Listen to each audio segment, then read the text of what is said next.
Before we get started today, guys, we have a special ask of you. I don't know how you found the podcast or how long you've been listening to The Next Man Up, but chances are someone shared this with you and invited you to become part of our community. And that is exactly what we are asking you to do for someone else.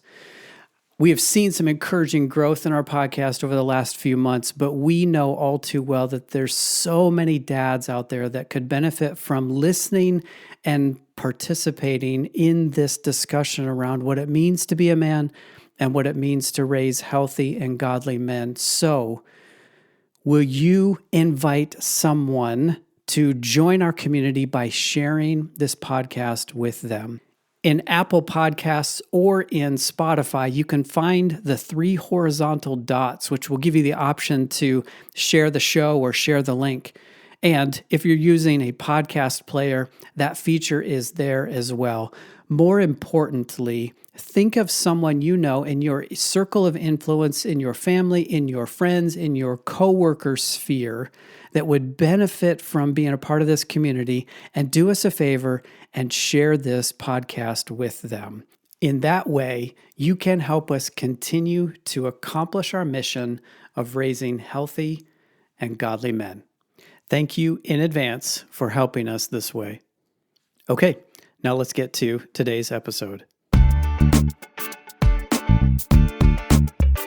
This is the show dedicated to raising up the next generation of men of faith and character. My name is Mark Stanifer. Welcome to The Next Man Up, part of the NRT Podcast Network. Well, hey guys, welcome back once again to The Next Man Up podcast. So good as always to have you with us and part of this community that is raising up healthy and godly men, because when we do that, everyone benefits. You know this, my name is Mark, and I'm excited to be with you once again today. In this episode, we continue the conversation that we started last week with Phillip Vanderford, Battalion Commanding Officer for an organization called Alert Academy. He's been with Alert either in a volunteer or full-time capacity for almost 10 years and is passionate about encouraging young men to pursue Christ and to advance his kingdom. And while last week was more about Philip's story, this week we're going to get into more of the story about Alert. If you heard part 1, you know that Alert's mission is to forge extraordinary men who will influence their world for Christ. And in the next 30 minutes or so, you're going to hear more about how they make that happen. The foundation is really a goal to disciple these young men to become the extraordinary men that they want them to be.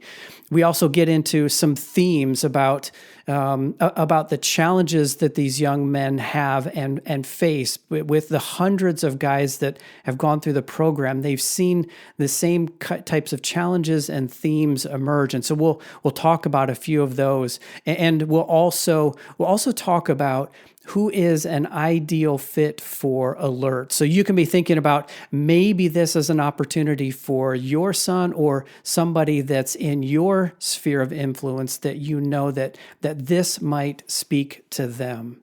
Okay, so that's enough preamble, especially if you heard part 1. So let's just get right to it. Here's the second half of my conversation with Phillip Vanderford. You touched on this a little bit, but I know the discipleship process is really, I guess, it's foundational to everything that you guys do. How does that play out?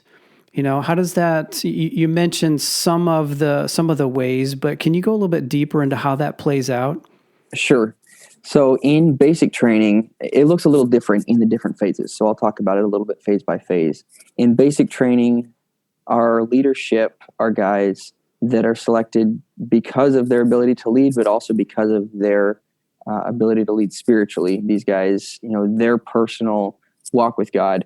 And obviously we can't know all of that, but we have a process that guys go through of filling out an application and an interview. And we want guys who are going to be able to lead their teams, but also who are going to be able to invest in them and really know how to point them back to Christ, how to point these guys back to Christ. And so practically what that looks like in basic training is if a guy, let's say maybe a guy is struggling to get along with his buddies in his squad, rather than just correcting the behavior and saying that's not how we do things here, we take the guys and we take it to a spiritual conversation. We say, what would Jesus have you to do, or what does it look like? What does the Bible say about this? In Ephesians 4, it talks about forgiving and loving others. And in Romans chapter 12, it talks about working together as the body of Christ and different things like that, building each other up. So we take the guys, and I guess it's really practical. So it's not just the chapel sessions where they're hearing truth preached from the pulpit or from the stage, but they're also getting kind of down into the nitty-gritty of life. When they encounter an issue, we work through that. And in basic training, one of the things that we have noticed that's really effective about basic training and about some of the structure that we use at Alert is that guys usually behave the same way when they're faced with artificial pressure as they are when they're faced with life, pressure from circumstances or from relationships or things like that. So we use time limits, and we use waking the guys up at night sometimes, or physical challenges, things like that, to put pressure on the guys. And that brings attitudes and behaviors to the surface, and then gives us an opportunity to deal with those. So that's kind of what it looks like in basic training. In the second and third phase, things are a little bit more relaxed. They're not quite as military boot camp style. And so there's more time for hanging in the dorms at night and having conversations around a cup of coffee and that kind of discipleship. And so, again, we have leaders over the guys, and we have a leadership structure, obviously, so with junior leaders and then mid-level and senior leaders. And so my current role is I actually oversee the second and third phase, which we call the battalion. Okay. Battalion.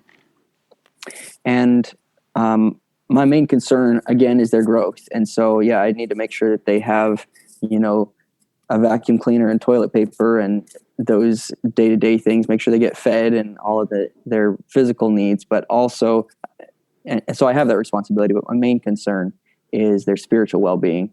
And so in the second and third phase, they're hearing from one of the instructors or one of the leaders like myself on a daily basis in a Bible study. And so that's 40 minutes. That's pretty much up to me, what I share. And so a lot of us will share, what's God doing in my life right now? And so I like the opportunity that we have. And we have some focuses and we have some things that we cover every single time. But then we also have opportunity to just share, where am I at and what's God doing in my life? And I really like the relational feel of that, the chance for me to be real with the guys and for me to say, guys, 2 weeks ago, I was talking to the guys, and God had been doing some work in me about really letting go of some of the things I held on to in life. I was reading a lot about missionaries in Africa, actually. And I was thinking, man, I don't want to go to a desert somewhere. And God started to work on me and say, Phillip, why do you care about, what temperature it is outside? Or why do you care about what the landscape looks like around you, or what the society is around you? You've committed your life to me, and I have. I want to do what God wants me to do. So I was able to share some of that wrestling with the guys and go back to Scripture and say, okay, guys, what does it look like for me to obey and to honor God in this area of my life? And then maybe ask some questions. What does it look like for you? So the Bible studies is a structured way that discipleship happens. And then we really feel like it's important to spend time in the dorms, and also to spend time, we go on these deployment trips. So they're service trips where we'll go and help clean up after a hurricane or tornado, or we'll help to build somebody a house after those disasters or something like that. And so we have 1 or 2 weeks scheduled in throughout their advanced training. And I love those opportunities because it's, I'm sleeping with the guys, I'm eating with the guys, I'm working with the guys, I'm playing with the guys. Everything is right there with them. And so I love that life on life chance. And And it's kind of fun how when we're in that environment, sometimes it happens in the dorm, but it happens even more on these deployment trips.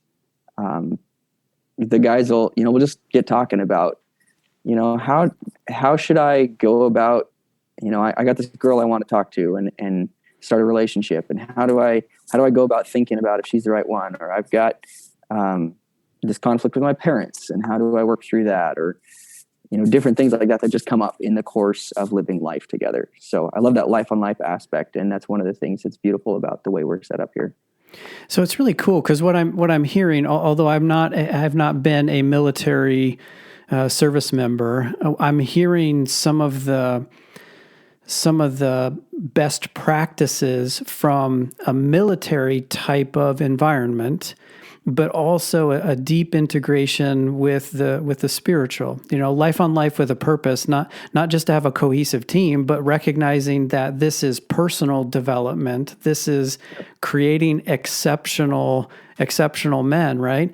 And that example that you shared in boot camp of, the when there's a conflict or some struggle, taking it back to scriptural principles, not just drop and give me 20 and force everybody, like try the behavioral modification to get the team working together and all that. Although I'm sure there is a component of that. I was going to say there definitely is a drop and give me 20, but yes, there's more. This other it aspect. Doesn't just stop there. Like the phrase that I was thinking about is it's more inside out transformation, putting these guys in situations where they have to go deeper inside. And not to say that the military doesn't, but the spiritual transformation of the inside out allows them to become the young men that you're trying to create, even in the environment where you're putting the artificial pressure or the external pressures on them, at the same time as the tool to facilitate that. And one of the things that I also love about it, we can sit in chapel, and we do. We'll teach. So we may teach on how to interact with your brothers from the podium, but then when it comes up in their life, there's a certain disconnect or a distance. Sometimes you can sit there and you can hear that truth, but it's a little far off sometimes. And I love that we get to then sit down, and sometimes you have the opportunity to say, "You remember what we were talking about in chapel, last week?"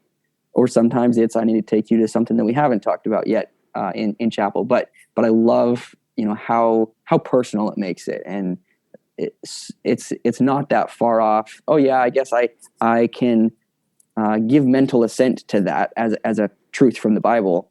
It's okay. What does this look like to work itself out in my life? Yeah. I love that aspect of it. Yeah, back to that practicality that you've used that word a couple of times. It's just really practical. Yep. So I'm curious. Alert has been around for 20 some years now. 27 years. Yep. 1994. Okay. So 27 years, almost 3 decades. I know you guys have taken a lot of young men through the program.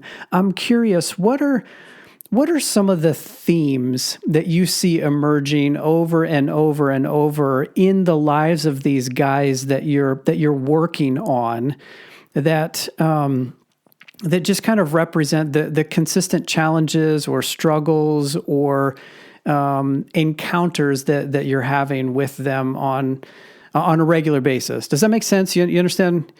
I think so. Yeah. Yep. There's a few things that come to mind.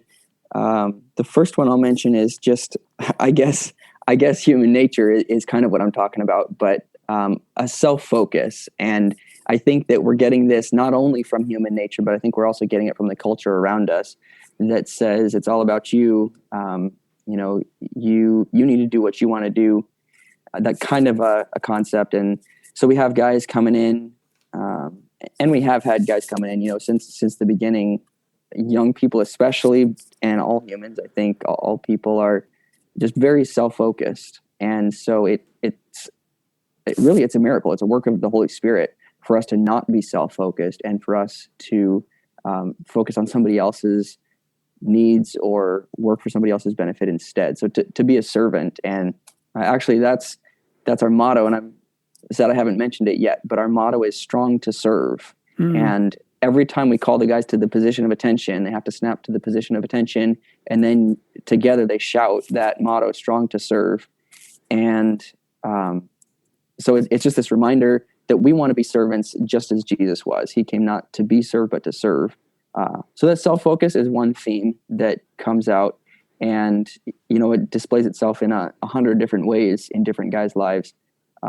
Everything from the way a guy, he's a strong performer, and he's looking, kind of like I was, looking for affirmation from his performance, or maybe a guy who's just lazy and does nothing, still because of a self-focus. So one theme there. The second one would be fatherlessness, which I guess really relates to the Next Man Up and the work that you're doing. And both fathers that are not in the home and also absent fathers that are in the home. I've seen this theme that boys that don't have dads or that don't have a good relationship with their dad just tend to struggle with certain things, and have a harder time growing up, really have a harder time becoming a man. And there's one story that comes to mind. This guy back in 2013, I was a drill instructor. This was my last basic training that I did as a drill instructor.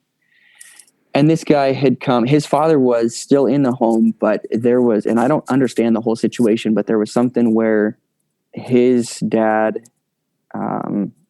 something happened at work, and for whatever reason, he wasn't going to go back to work. I don't know anything about the situation, but it wasn't an injury. It was just, it was something else. For some reason, dad wouldn't go back to work.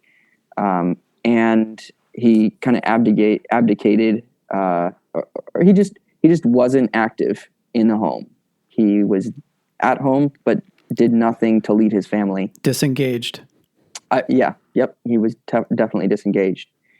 And so this guy came here, and, to him, being a man meant, strutting around and, talking big and cussing. That was kind of what it was to be a man to this guy. And we struggled. There was a lot of hard work in basic training because he would blow up. We'd ask him to go on this 10-mile hike that we did, and he didn't want to do it. And so he yelled and stomped around, and eventually he did it, but he threw a pretty good fit before he did it. Another time, there's a lot of structure in basic. And one of the things is that the guys stand at attention while they're waiting for their food in the line. And so he was supposed to be standing at attention, and he moved when he shouldn't have. So he was told to do the push-ups, and I just reacted to that. And so there was this big blow up, and he ran off and ended up coming back later. So that just tells you kind of the nature of the situation, what we were dealing with this guy. Well, about 5 weeks into boot camp, we had an issue, and he wasn't doing something he was supposed to. And so I was disciplining him for it. We were doing some extra PT, and I should say he was doing some extra PT. And you were encouraging him on what to do. I sure was. And that led into a conversation where he broke down and cried. And he basically said, I just feel like a little boy inside. I want to be a man, but I don't have anybody to show me the way. And so here's this boy who was completely lost. He was probably, 6'1" and 250. He was a big guy. He was 18 or 19 years old and just as lost as he could be. And that's a very poignant example, but I've seen that same kind of thing so many times in the guys that don't have fathers. A very similar situation with a guy actually that's here in training right now. And he actually, he has a father in the home, but he's been hurt by a lot of, I think his father's pretty harsh with him, based on what I can understand. His father's pretty harsh with him, has high expectations for him, but doesn't have the heart of his son. His son doesn't trust him. And so all he feels is, oh my goodness, dad's got all these rules and dad makes me do all this stuff and dad doesn't care about me is what he feels. And I see we're dealing with some very similar behavior issues, struggles that this guy's going through. And one of the things in a conversation he said to me a few weeks ago was that thing we said earlier about looking for his father's approval. Yep. He said, I just want my dad to be proud. And he had messed up here. And so his dad heard about it, and his dad was unhappy. And he was he teared up. And he said, basically, this is the one thing I didn't want. I wanted my dad to be proud. And so the one thing that I wanted so bad that I was trying to do, it was almost like I've been trying my whole life, but he's never been happy with me. But I thought that I could finally make him proud. And then I messed up, and my dad's mad at me again. So, that would probably be the second big pattern that I've seen working with guys here.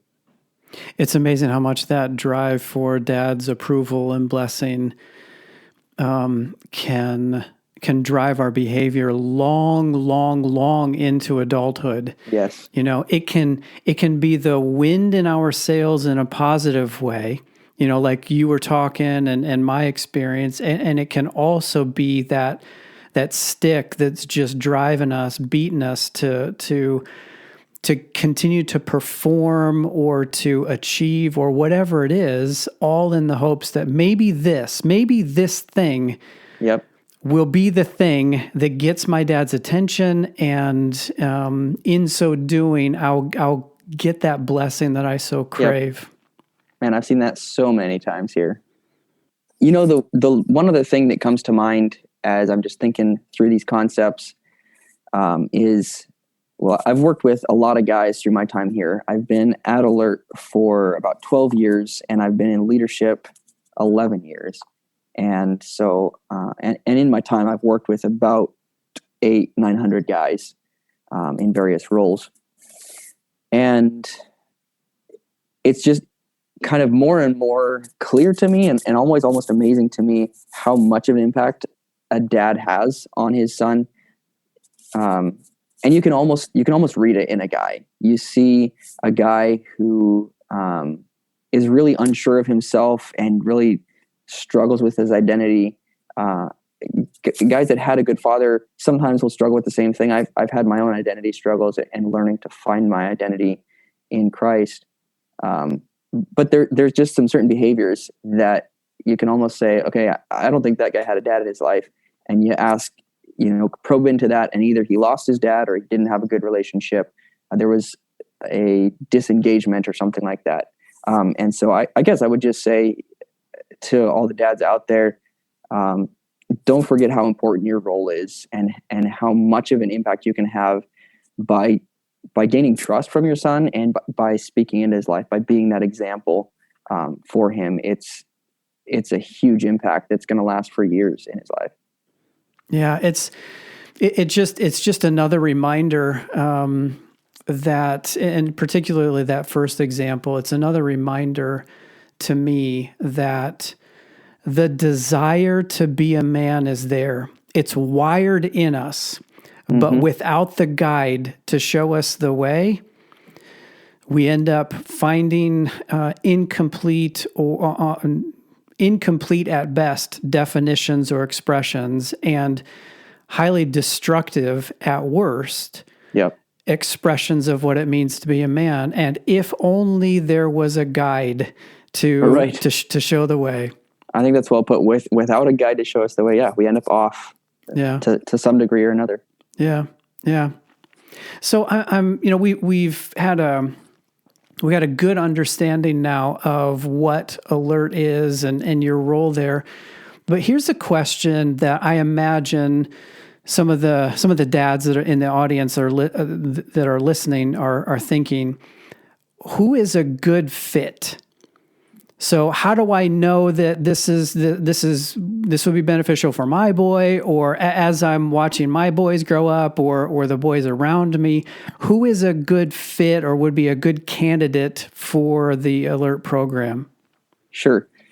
We take guys, or we have guys. We have students from all kinds of backgrounds, and so I guess I'm going to try to say who is Alert made for, who just fits Alert like a glove. I'll start there. I would say, the guy that's I'm gonna go two different directions. One is who's the guy that's just gonna totally excel here at Alert, And then the other direction I'm going to take is who's the guy who's going to benefit most from his experience here. So a guy that's going to excel here is a guy who's very motivated and who is teachable and self-aware. I think those are kind of some things that consistently those guys rise to the top, and they get in our junior leadership positions pretty early on and those kind of things. So a guy that has a drive to invest or that's not afraid to put himself out there, that's not afraid to work hard and pursue something, go after something, is what I mean by motivated. And then, teachable is huge, and who's self-aware. That's a huge roadblock, I think, in guys' transformation. We'll have guys that come like I was that think they kind of have it all together. And, for those first 7 weeks that I mentioned, I was totally unaware of myself. And it wasn't until it was actually my drill instructor. We were in a conversation about, I wanted him to help me foster teamwork in my squad. And so I asked him, I said, "Sir, how can I help my squad work better together?" And he didn't say anything for a few minutes. And then he said, "Phillip, you have a real problem with pride in your life." And that was kind of like a slap across the face, wake up call for me. So that to just say self-awareness goes along with the motivation and the teachability, the desire to learn here. And then the guy who is going to be benefited most by his time here. We've talked about this quite a bit. We don't really want to be taking guys who are at a 8 out of 10 and taking them to a 9 out of 10. We'll do that, and we love those guys. They're fun to work with, but we really want, kind of what gives us a lot of fulfillment is taking a guy who's maybe between a 3 and a 6 and helping him get up to an 8 or a 9 or maybe a 7 to 9. Seeing a guy who who is very self-focused. Those are a lot of the guys, like I said, that's that pattern that we see. But a guy who is very self-focused, a guy who is short-sighted, or a guy who thinks he has it all together, kind of a guy that lacks that self-awareness piece. And being able to coach him along, bring him through some hard experiences, and just work with him. So the high performer is obviously going to do well here. There's a lot of, PTs to do and uniforms to press and different things like that a high performer is going to do really well in. But kind of my heart and what I really want to see is a guy who maybe he doesn't know where he should be in life, or maybe he has an idea of where he's going, but he recognizes he needs growth. Those are the guys that are going to be totally transformed here. Is the guy that says, okay, I see that I maybe need some help. And then it can be, it can kind of be a shock for a guy sometimes if he's not a high performer, but a lot of times that's a really healthy opportunity for him to confront some bad behavior, some things that aren't good in his life that don't reflect Christ, and kind of to shift his mindset. And I know as part of the training you talked about earlier, there's a lot of emergency response, emergency services. Yep. Sure. So where do your graduates end up? Yep. Yeah, good question. About half of them are going to go into the field that they train in. So, they did the EMT program here. They're going to go get an EMT job somewhere and work their way probably into a paramedic job and be in the EMS profession. But then the other half of the guys are here. They maybe did EMT because they want to get the practical skill that's there, or they came here looking for the life development, and so maybe they're going to do the missions program. And that's actually why we developed the missions program and the leadership and communications program, because we don't want this to just be an emergency services program. We want to develop men. And so we've seen those programs, that the leadership and communications course, guys go through a little bit of leadership philosophy. They talk about worldviews, and they do then, public verbal communication, and it's like public speaking. They do written communication. So a lot of different things in the leadership and communications course, but they also go kind of really deep and personal in the leadership and communications course. And we've seen a ton of life transformation as those guys come through and wrestle with some of those big ideas and are able to really get a grasp on what is my faith and then how do I live it out. And one of the things that we teach over and over and over again here is that every man is called to be a leader.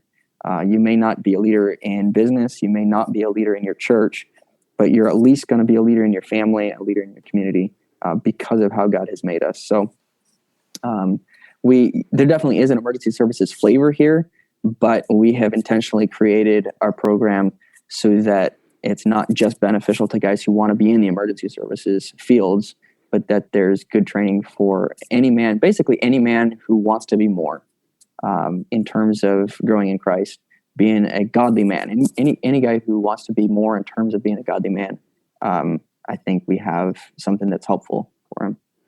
So for that dad that's listening and is like, oh, this is speaking to me, this is going to be right up the alley of my boy, what's the best way for them to get a little bit more information or get in touch with you guys?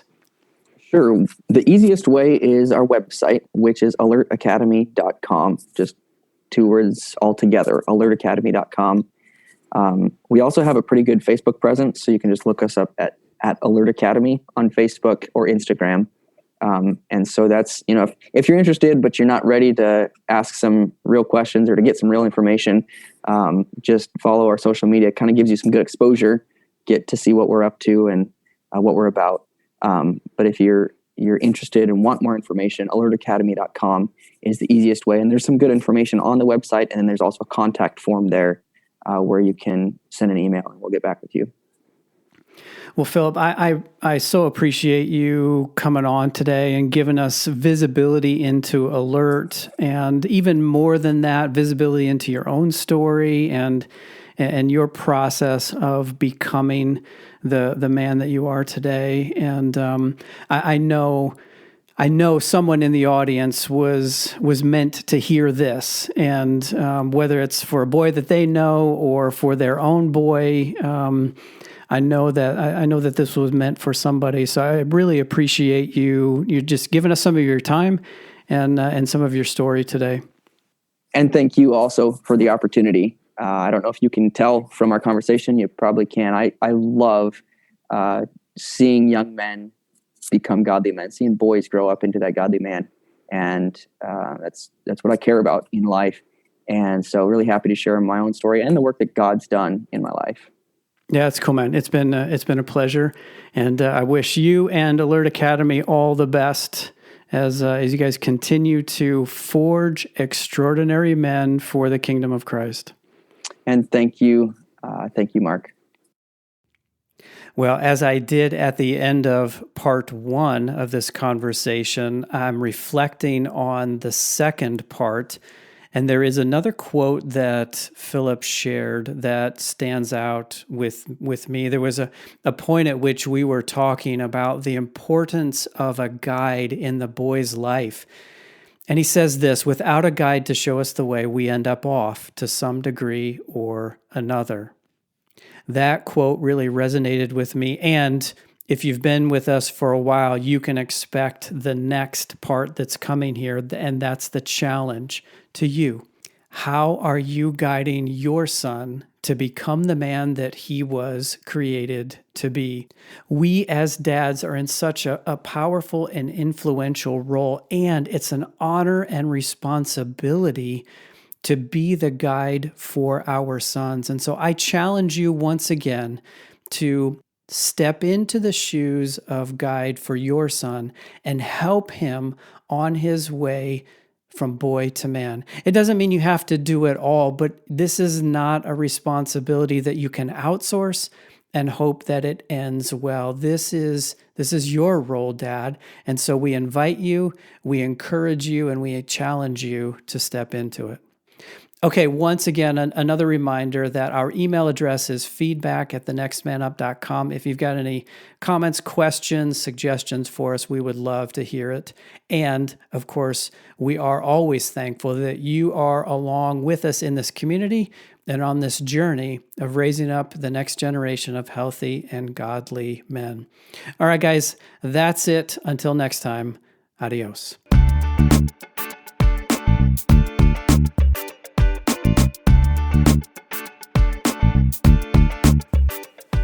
Hey, listeners, thanks for journeying with us on this Next Man Up podcast.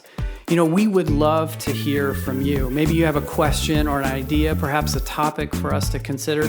If that's you and you want to reach out to us, you can get us at feedback@thenextmanup.com. That's feedback@thenextmanup.com. Again, we'd love to hear from you. Until next time, we'll see you later.